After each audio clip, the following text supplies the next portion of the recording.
লালমনিরহাটের আদিতমারিতে বন্ধুর হাতে বন্ধু খুন হওয়ার যে ঘটনাটি ঘটেছে, এই ঘটনায় অভিযুক্ত ব্যক্তি বন্ধু মধুকে গ্রেপ্তার করেছে police. Lalmonirhat police super Saiful Islam সেই খুনি অর্থাৎ মধুকে সাথে নিয়ে কিন্তু ঘটনাস্থল পরিদর্শন করেন। ইতিমধ্যে লাশ উদ্ধার করে ময়নাতদন্তের জন্য মর্গে প্রেরণ করা হয়েছে, এটি নিশ্চিত করেছেন আদিতমারি থানার ওসি। আমরা ঘটনার সম্পর্কে যেটা জানতে পেয়েছি যে আদিতমারি উপজেলার ভাদাই ইউনিয়নের যে রোহিণীনগর এলাকা আছে, এই রোহিণীনগর এলাকার মধু তার একটি মোটরসাইকেল, পুরাতন মোটরসাইকেল বিক্রি করে বন্ধু ফরাতের কাছে। এই মোটরসাইকেলের টাকা নিয়ে বন্ধু ফরাত এবং বন্ধু মধুর মধ্যে কিন্তু বিরোধ চলে আসলো। এই বিরোধের মাঝেও গত মঙ্গলবার সন্ধ্যায় ওই মোটরসাইকেল যোগে ফরাত এবং মধুর বাড়ি যাচ্ছিল। এই মুহূর্তে ফাঁকা যে এলাকা আছে সেই এলাকায় তারা দুজন নেশা করে, এমন একটি অভিযোগ এলাকাবাসীর। বাইক কিনতে একটা ছেলেরটা কিনছিলাম, পুরানা বাইক কিনছিলাম আমরা, সম্ভবত 10,000 টাকা দিয়ে কিনছিলাম বাইকটা। মোটিভাই করা গাড়ি ছিল, এটা কিনছিলাম। আমরা চালাইছি 1 মাস, কিন্তু ওর সাথে কথা ছিল যে আমরা গাড়ি কিনলে আমাদের গাড়ির চেন কভারটা সমস্যা ছিল, গাড়ির চেন কভারটা পাল্টে দিবে। তো ওই ছেলে 1 মাস পর কালকে আমাদের ওইদিকে আছে, আমার ভাইকে বোধহয় ফোন দিছে।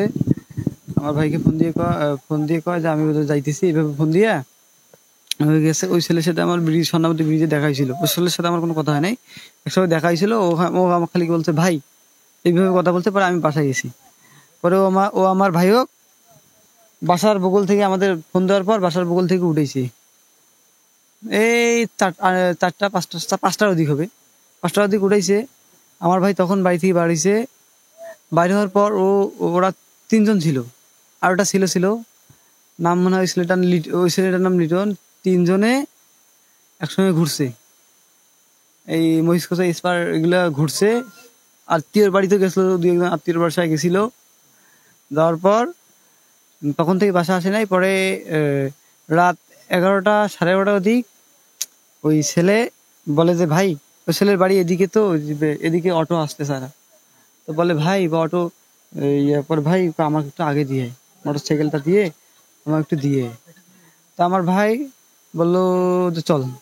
পরে আসার পরে পাম্পে তেল শেষ হয়েছিল, তেলও নিছে, গাড়ির তেল নিছে। নেওয়ার পর এই রোড দিয়ে আসতে বলে, এই রোড দিয়ে আসার পর এখানে আসার পর আমার বোধহয় ওরা চক্রান্ত করার পর আমার ভাইকে আর কি ওই ছেলে স্বীকার করছে যে দা দিয়ে কুপিয়ে এখানে কূপ দিয়ে হত্যা করছে, বস্তায় ভরে এখানে রাখছে। এই নেশার পর তারা দুজনের টাকা ভাগাভাগি নিয়ে তাদের মধ্যে ঝগড়া হয়। ঝগড়ার এক পর্যায়ে মধু তার কাছে যে দা ছিল সেই দা দিয়ে বন্ধু ফরাতকে কুপিয়ে হত্যা করে লাশ একটি বস্তায় ঢুকিয়ে পাশে একটি পুকুরে ফেলায় দেয়। সেখান থেকে কিন্তু পুলিশ আজকে লাশ উদ্ধার করেছে এবং মধুকে গ্রেপ্তার করেছে।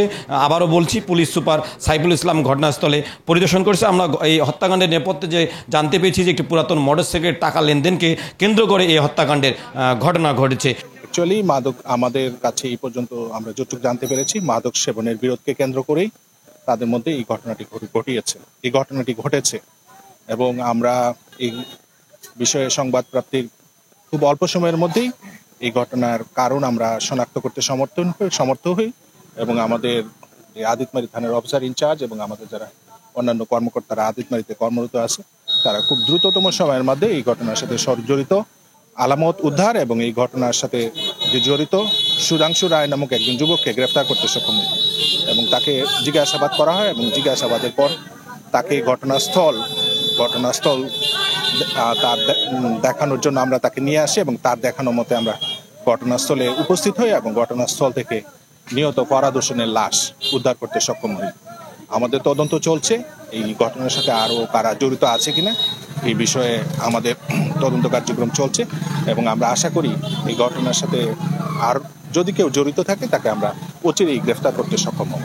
ইতিমধ্যে এই ঘটনায় মধুর বিরুদ্ধে মামলা দায়েরের প্রস্তুতি নিয়েছে এই ফরাদের পরিবার। হাদুজ্জামান সাজু, এল নিউজ অনলাইন, লালমনিরহাট।